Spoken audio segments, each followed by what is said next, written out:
今天呢，跟大家分享这个日韩的这个人口老龄化。因为日韩呢，它的老龄化程度呢比中国早啊，所以有借鉴意义。那中国社会呢，现在大家已经感觉到了这个老龄化已经近在眼前。60后啊，很多都在慢慢的退休啊，进入退休状态。那女性呢，55岁就退休了，如果是工人的话，可能50岁就退休了。那男性的话啊，这个60岁就退休了。那1960年的人呢，慢慢的都在这个走到这个退休的这个退休啊，走向退休。所以这个老龄化已经越来越有深切的感受了，加上中国这个特殊的独生子女政策。那日本的老龄化呢是比中国呢提前了20年，韩国呢老龄化呢比中国提前了10年啊，所以这两个国家呢很有借鉴意义，而且他们呢也都遇到了这个老龄化和少子化的问题然后呢又是发达国家啊，所以你像日本的这个养老产业肯定是走在前面的。他们都遭遇了这种困境啊，也都想了很多的解决办法，包括刺激生育啊，鼓励生育啊，很多的政策，包括这个托儿所啊，帮着这个夫妻双方如果是全职员工的话，可以帮他照顾小孩啊，想了很多办法，但是这个效应呢都不明显。好，老龄化社会的定义啊，老龄化这个社会的定义呢，联合国有一个定义啊，这个定义呢，它是分了这个3档，一档是7%，一档是14%，还有一档是20%。那跨越7%以后呢，它叫老龄化社会。其实中文这个翻译不准确，它的英文是 aging society 啊，就是一个衰老中的社会，在趋向于衰老的社会啊，所以这个解释才是精确的解释。就是当一个国家的这个65岁以上的人口占到它全国总人口的比例超过7%以后，那这个国家呢就开始进入一个逐渐趋老的社会，逐渐趋于这个老龄化的社会，所以它叫 aging society， 变老的一个社会。那真正到了什么时候呢，才是一个真正的老龄化社会呢？也就是真正的老龄社会呢？是14%这个节点，就是一个国家的人口65岁以上的人口占它这个全国的人口超过14%以后，那这个国家呢就开始真正的进入一个老龄社会它就叫 aged society， 已经衰老了的社会这叫。然后当再达到65岁以上的人口达到了全国总人口的20%以后呢，它就叫超级老龄化社会，叫 super aged society 所以对老龄化社会的这个精确理解要建立在这个基础上，就7%、14%、20%三个节点，对吧？其实超过7%还好了，就只是一个趋向于衰老的社会。其实当今的这个所有发达国家，包括很多的发展中国家，早都进入到一个 aging society， 就是趋向于越来越老的一个社会。那真正的进入老龄社会呢是14%这个标准大家就看这个图就是65岁以上超过14%，小于20%，这就叫老龄社会。那现在呢，很多的发达国家都已进入了老龄社会中国有没有进入呢？还差一点。中国现在65岁以上的人口占到全国总人口的比例，最新的数据2019年是12.6%还有一步之遥。那什么时候进入呢？大概就是2022年。为什么呢？因为现在我们每年的这个增长就是老龄人口的增长是以0.7个百分点的速度在增长所以大家可以计算3年之后就到14.7%了所以说到2022年中国将正式进入老龄社会，也就是 aged society。那这个里面呢又有很多的差别，对吧？这个东三省包括上海北京他们的户籍人口的老龄化呢远远高于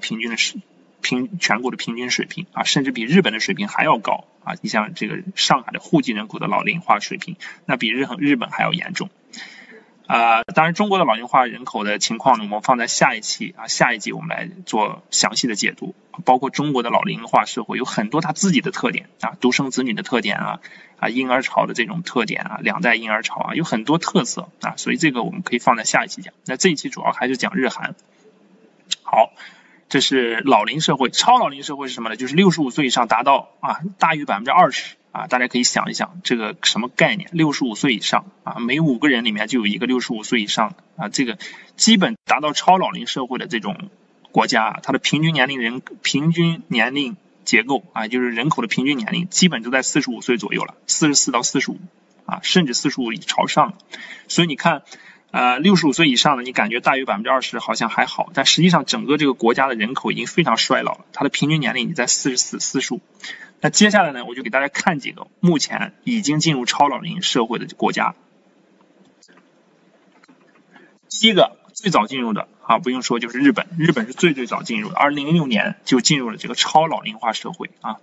2008年接着意大利也进入了，2009年德国也进入了，2017年瑞典也进入了2018年法国也进入了，这就是目前全球进入超老龄化社会的5个国家。可以看到日本是走在最前面的。将来在2024年也就用不了3-4年，马上就会新增韩国、加拿大和英国就会达到8个国家，全部进入超老龄化社会所以你可以看到超老龄社会还是非常可怕的一个社会景象，是吧？65岁以上占到20%以上同时这个平均年龄人口就是这个国家的平均年龄基本是在44、45朝上的这个岁数了。那日本，大家去过日本应该感受非常深切这个开出租车的店员这个很多做护理的很多的人员，他这个年龄非常大的，这个开出租车的都60多岁的，颤颤巍巍的我记得我有一次在日本打一个出租车出来一个老头，这个拄着拐杖要给我搬行李我很不好意思，我说快我自己来搬吧，你别给我搬行李，我怕你倒了就有那么大的岁数这60多岁还在那开出租还要下来服务你，帮你搬不好意思。所以看这个超老龄化社会现在有5个国家了，马上就达到8个那刚才说到中国，对吧？中国说了一下，就是2022年它会达到老龄化社会，就是14%嘛，65岁以上达到14%。那它什么时候达到超老龄化社会呢？在2030年，中国在2030年大概就会达到超老龄化社会就是真正的老化，真的很老。好，接着我们再往下看。韩国，好了，我们这个日韩，我们先说韩国。韩国的高龄人口占比现在是什么状态呢？韩国大家可以看，2018年14.4%， 2019年14.9%，到2020年15.8%，这个一直在增长。那韩国呢，明显是已经跨过了这个老龄化的门槛，对吧？老龄的门槛就是14%现在呢正在向这个超老龄化社会过渡和进入刚才讲了2024年甚至2023年可能就会进入一个超老龄化的社会。好，我们再往下看。可怕的呢，不光是韩国这个进入超老龄化社会很快就会进入，更可怕的是它的这个出生率在急剧的下降。那讲到出生率呢，大家先要有一个概念就是能够达到世代更替水平的出生率是什么出生率呢？是 2.1， 是什么意思呢？就平均一对夫妇生 2.1 个孩子为什么是 2.1 呢？因为有一些孩子你要考虑到夭折生病中间去世的，对吧？所以说一对夫妇最起码要生 2.1 个孩子才能达到一个世代更替水平所以世代更替水平就是下一代的人数不会比上一代的少一样的，这叫世代更替水平。那现在全球的平均生育率是什么数字呢？是 2.4 全球的平均生育率的水平在 2.4 这个水平，可以达到世代更替水平同时还会有增长后面我会给大家看未来的这个全球的人口的一个情况是什么样的。但是发达国家基本都达不到 2.4， 发达国家的平均的生育率水平在 1.67就是 OECD 35个成员国，大家知道 OECD 嘛，都是发达国家的一个联盟嘛，叫世界这个经合组织，它基本在 1.67。 那你再看一下韩国，韩国是最逆天的我昨天在群里面我说韩国是这个发达国家里面生育率最低的其实它不光是发达国家里面生育率最低的，它还是全球所有国家里面生育率最低的，而且是全球第一个生育率破1的，进入到0点几几这个序列这个层级的国家。那韩国呢，在2020年到2015年这15年间呢，平均生育率一直徘徊在 1.2 上下这个水平，然后到了2017年呢下降到 1.05， 那再往后呢2018年就破了1了，就到了 0.98那到了2019年的3季度呢你看这个数字是2019年3季度呢就只有 0.88 了。那整个2019年韩国的生育率是多少呢是 0.92。所以你看就这个非常可怕，在韩国一对夫妇生育的孩子不到1个只有 0.88 0.92 个平均那这样的话韩国的人口的世代更替水平就非常糟糕每隔一代人就少一半。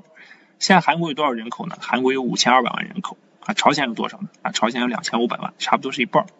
韩国的5200万人口每过一代就少一半，每过一代就少一半啊！你说这个有多可怕？那韩国的这个生育率呢，就是现在就是全球里面最低的啊，而且还在往低走。我一会儿给大家看今年上半年的数据，依然在下降，非常非常可怕啊！就有一种绝种的感觉。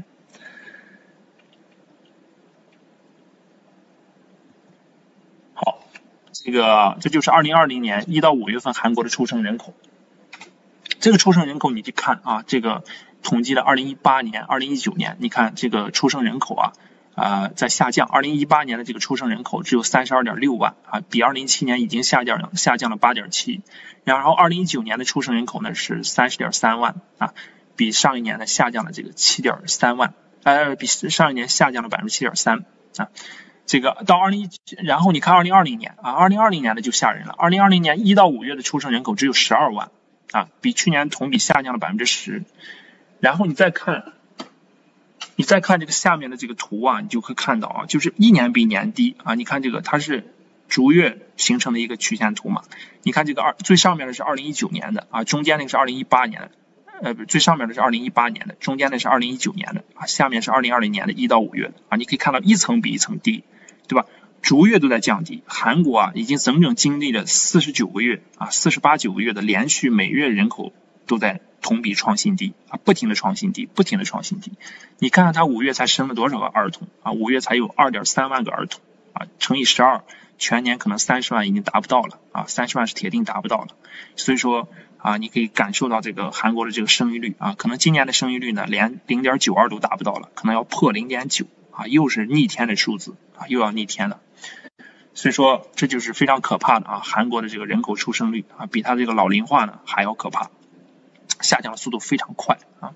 那在韩国的大城市首尔啊，像在首尔这个省会这个首都啊，它的出生率更低啊，只有0.66啊，0.6667这个水平。那其实这个也好理解啊，越是到大城市，人们这个生育意愿越差越弱啊，因为高企的生活成本、房价啊，年轻人不愿意生育。那在中国也是一样，在上海和北京啊，它的生育率也非常低啊，它也达不到1的啊。我有一次看数据，我记得是在0.5几、0.55啊、0.56啊，我具体我忘了，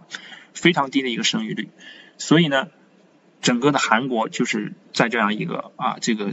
明显是进入了一个恶性循环啊，不停的往下走啊，生育率不停的往低的走啊，非常可怕。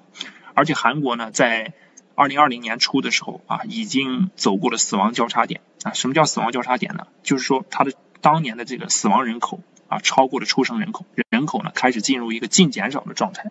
韩国在2020年初呢已经跨过了这个节点。日本是什么时候跨过这个节点呢？日本比韩国要早10来年，日本是在2008年的时候跨过了这个节点。2008年当年的日本人口减少了7.8万。好，接着再给大家往下看啊。好，韩国呢2020年初跨越这个死亡交叉点，可以看到上面这个黑色的这个线呢是出生人口，下面的这个灰色的线呢是死亡人口。你可以看到在之前呢一直大体上这个出生人口还是多于死亡人口的，那这样呢意味着韩国的人口总量还是在增加的。但是到了2020年初你看到没有，整个这个灰色的线就超过了这个黑色的线就是这个死亡人口的数量超过了出生人口的数量所以在2020年你看目前到5月份吧目前可能7月份的数据也是一样，就到了这个2020年上半年，基本每个月都是死亡的人口超过了出生的人口所以韩国来到了一个死亡交叉点这个死亡的人数超过出生的人数。好，这个是看日本日本的这个跨越这个生死交叉点呢是在2008年2008年以前呢好像还 OK 这个出生人数大体上还是大于死亡人数但这个2008年以后过了这个交叉点